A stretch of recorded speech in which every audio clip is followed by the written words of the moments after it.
Hi guys, welcome to my channel Lush Gardener. I hope you guys are fine and are safe. So guys, today we'll be discussing about a very beautiful Sedeveria succulent. Now this is one of my favorite succulents when it comes to Sedeverias because it's a very easy to grow succulent and tends to look really attractive. Now this succulent is called as Sedeveria Letizia. It is a hybrid between Sedum cuspidatum and Echeveria setosa. So basically the Sedum and the Echeveria is equal to Sedeveria.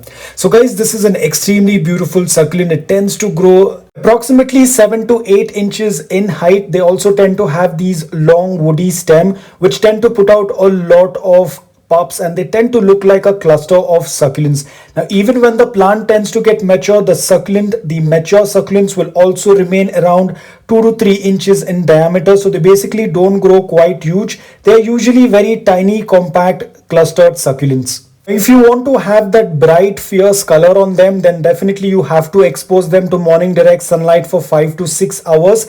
Indirect bright light would also work out really well, but that wouldn't get out a very intense color on them. So usually the color starts with yellow, then it slowly gets orangish, and then it gets fiery red. So this is how my Letizia looked during the dormancy period. It was slightly yellow in color, and few of them had even got this red tips as well. Now guys, please don't be scared that this plant is getting overwatered. That is why it's turning yellow. You need to differentiate between overwatered leaves and a succulent that has yellow leaves.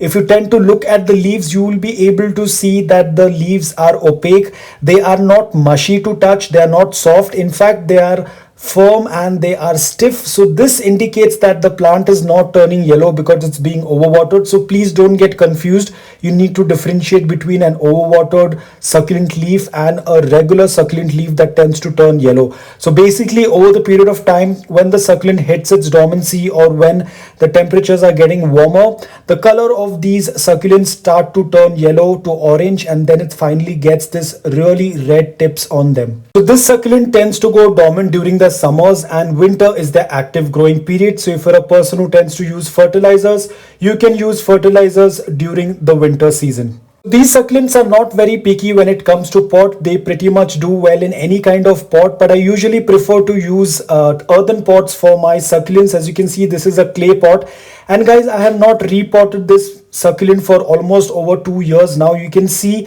I was very surprised when I was making this video and I happened to touch this. I felt that there was some hair like material, and I realized that these are aerial roots that have started to come out of the pot. So you can imagine how long they have been sitting in this pot. So even after being in this pot for almost 2 years, they have been doing quite well. You can see they're still growing quite well. Probably I'll do a stem cutting on the later part, but not right now because I do not have enough pots as of now. So I have to postpone my stem cuttings. Talking about the soil remains the same. I tend to use the same succulent soil mix, which is 80% of aquarium sand and 20% of my garden soil. I'll put the link in the description below if you want to know a little bit more of how I tend to prepare my soil mix. So the soil has to be loose, porous, well draining, and should dry out before you start watering. Now talking about watering, again it remains the same. Please do not overwater your Letizias, otherwise it will get rotted. So ensure that you wait for the soil to be completely bone dry and then do a complete watering, which means water until the water starts passing through the drain hole. Talking about pest issues, yes, they also get affected with mealybugs, and you need to do a routine check. Please keep a close eye. The reason because they tend to grow in clusters and it's very easy for the mealybugs to hide between them. So if you tend to notice that there are any ants that are visiting your pot, then it is a high alert. It's a red flag. You definitely need to check whether there is any infestation in the cluster, because at times it can be very difficult, especially if your Letizias are in a very tight compact cluster. So always do a routine check. Now talking about propagation, it's very easy to propagate Sedeveria Letizia. You can either do a beheading, you can do a stem cutting, or you can even do leaf propagation. If you're going to take my advice, I would always suggest either you can do a beheading or a stem cutting, because that tends to work out much faster compared to leaf propagation.